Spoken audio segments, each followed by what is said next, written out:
was one of the main antagonists for Resident Evil 2. He was also a head researcher for Umbrella Pharmaceuticals and the inventor of the Goliath virus, or G virus. Now, Dr. William Birkin is, on the surface, a family man. He has his daughter and his wife, and Raccoon City basically figured him just to be another scientist, another researcher, just somebody working for Umbrella. When in all actuality, Dr. William Birkin was way more nefarious than that.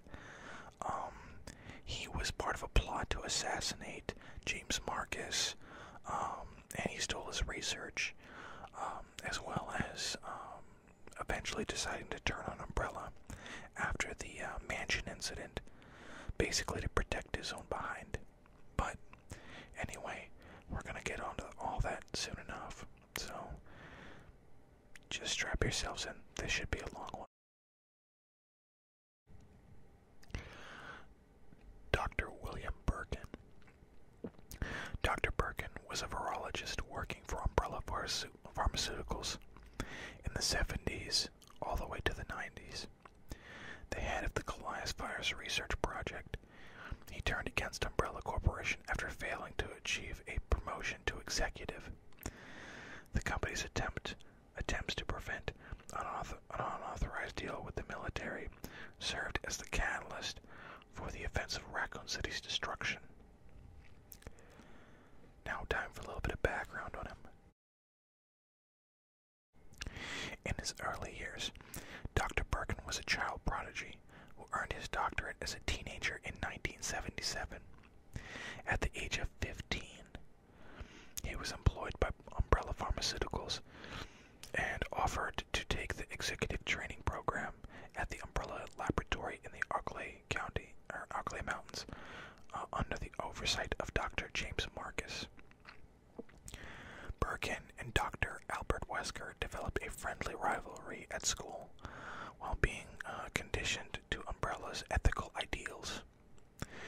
Their education was concluded on July 29, 1978, when the decision was made to close the laboratory school. Birkin and Wesker were offered senior roles at the nearby Arklay Laboratory and transferred there 2 days later. They both worked at the Arklay Laboratories from 1978 to 1991. On their first day as senior researchers, the two were introduced to Lisa Trevor, a young woman who had been a test subject at the lab since 1967. The laboratory's chief researcher approved Birkin's study into the splicing of their experimental tyrant virus, or T virus, with the genes of recently collected Ebola virus samples Umbrella had acquired for the purpose of vaccine research. The T virus strain at the laboratory had a rapid and highly fatal rate, making it useless as a weapon, as it was unlikely to spread far. Birkin's study led to a new T virus strain, which would keep human beings alive in an aggressive, brain-damaged state, or their zombified state. In July 1991, Umbrella officially employed the child prodigy Dr. Alexia Ashford as a senior virologist. Believed at the time to be the granddaughter of the Umbrella CEO co-founder Dr. Edward Ashford, the fifth Earl Ashford. The 10-year-old quickly gained an aura of majesty within the company. Birkin was severely affected by this. Firstly, with it damaging his pride of being a child prodigy, and secondly, his fellow researchers. A constant discussion of it. With research having stalled since 1978, Birkin was determined to prove himself and took part in constant research to solve the new problem of some 10% of the population being immune to the T virus. This Birkin solved with the development of the bioorganic weaponry and successful development of the Hunter.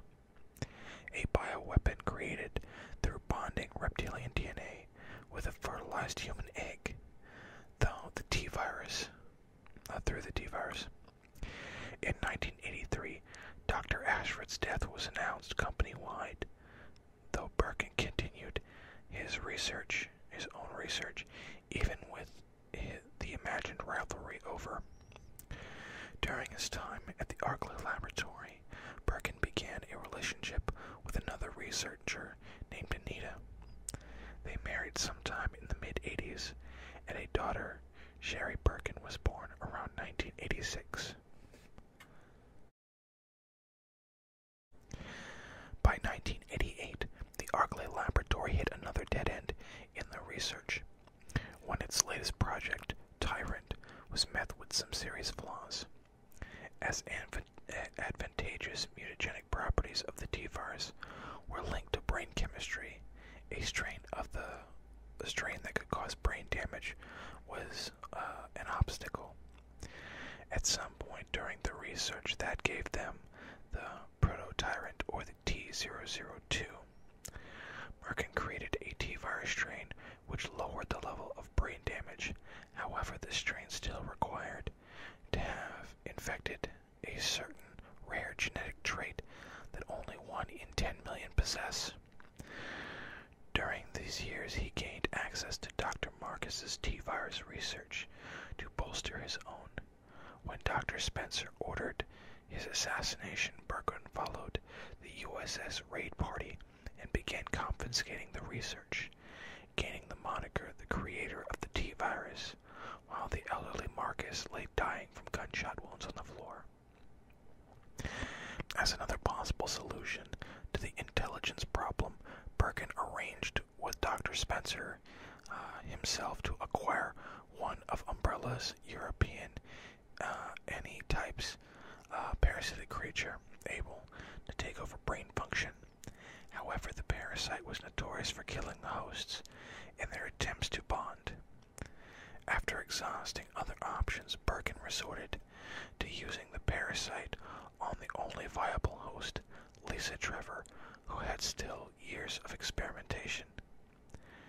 When the parasite was placed within Lisa, her body destroyed the intruder as its own DNA was added to her genome, giving her tentacles. And investigation isolated the mutant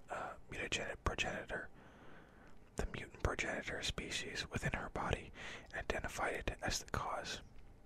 Seeing the eugenics potential of a virus capable of mutating humans into superior subspecies, Birkin sought funding from Umbrella HQ to allow him to work on the Goliath, also known as the G-virus for shorthand.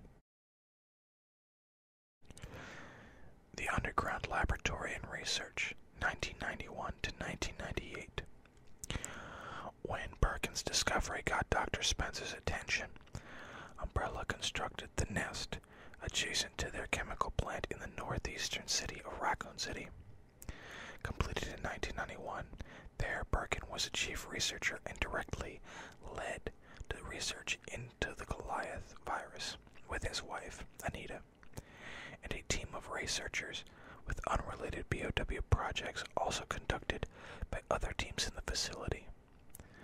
The Raccoon City Police Department's chief, Brian Irons, received bribes to keep any investigations away from the laboratory and was given updates to the research. Though the work on the Goliath virus was promising along the 1990s, Birkin began to suspect Umbrella was disinterested in giving him a position as a corporate executive.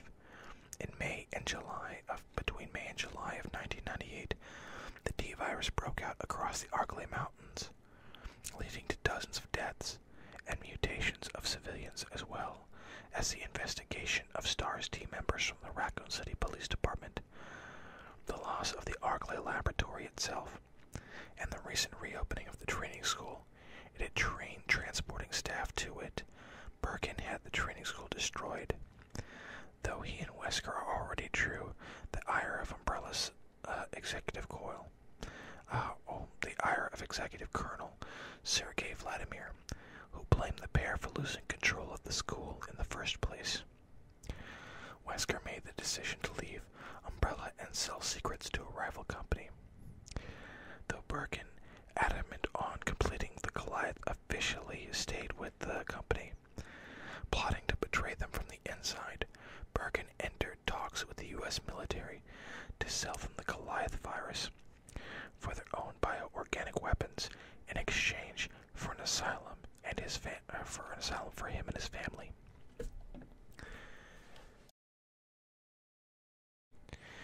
In early September 1998, Birkin began sabotaging the facilities.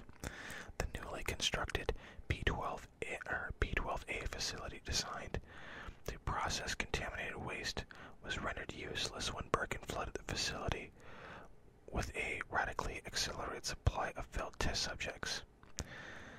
The chemical effectiveness was diluted, allowing the virus to mutate and infect staff with a strain of their antiviral medication could not fight.